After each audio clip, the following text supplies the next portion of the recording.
सियासत से अब आपको सीधा लिए चलते हैं तेंदुए के आतंक की तरफ, दहशत की तरफ, वो भी महाराष्ट्र में। महाराष्ट्र के अलग अलग इलाकों से तेंदुए के हमलों की खबरें आई हैं। कभी खुले खेतों में, कभी घनी आबादी वाले रिहायशी इलाकों में तेंदुए इंसानों पर हमला कर रहे हैं। कई इलाकों में तो तेंदुए का मुद्दा राजनीतिक रंग भी ले रहा है। तेंदुए का आतंक इतना बढ़ गया है कि आज देवेंद्र फडणवीस सरकार को कैबिनेट की स्पेशल मीटिंग तक बुलानी पड़ी। महाराष्ट्र में तेंदुओं का आतंक लगातार बढ़ता जा रहा है। सीसीटीवी में कैद ये तस्वीरें शुक्रवार शाम करीब 5 बजे की हैं। नाशिक जिले के महात्मा नगर इलाके में अचानक एक तेंदुआ घुस आया। 5 घंटे की कड़ी मशक्कत के बाद तेंदुए को काबू में पाया गया। इस पूरे सर्च ऑपरेशन में 9 लोग घायल हुए, जिनमें वन विभाग के 2 कर्मचारी भी शामिल थे।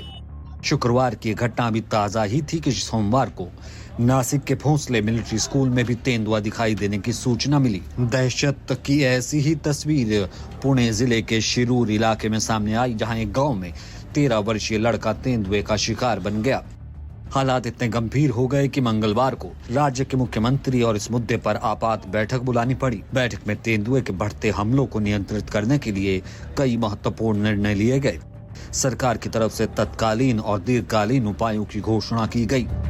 बिबट्यांचं नियंत्रण करण्यासाठी केंद्रीय वन्यजीव मंत्रालयाने परवानगी दिलेली आहे आणि म्हणून भविष्यकाळामध्ये त्याची वाढ होणार नाही यासाठी प्रयत्न केले जातील। त्यासाठी त्याला इंजेक्शन दिले जातील किंवा अन्य काही उपाय योजले जातील, परंतु बिबट्याची संख्या कमी करण्यासाठी पूर्ण यंत्रणा तयार झालेली आहे।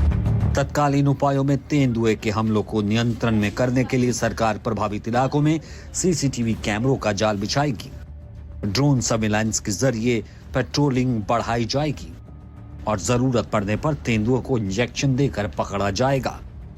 दीर्घकालिक उपायों में तेंदुओं की नसबंदी करने की बात कही गई है।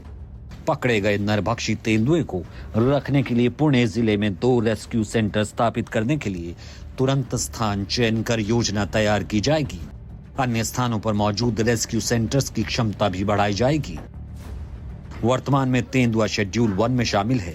इस कारण नरभक्षी तेंदुए को पकड़ने या मारने पर कानूनी प्रतिबंध है। कैबिनेट में तेंदुओं को शेड्यूल 1 से हटाने का प्रस्ताव केंद्र सरकार को भेजने का फैसला भी लिया गया है। सरकार तेंदुए के आतंक को राज्य आपदा संकट के रूप में लेने पर भी विचार कर रही है। इस बीच वन विभाग की चुनौतियां बड़ी हैं। एक तरफ इंसानों की सुरक्षा और दूसरी तरफ वन्यजीव संरक्षण का संतुलन बनाए रखना।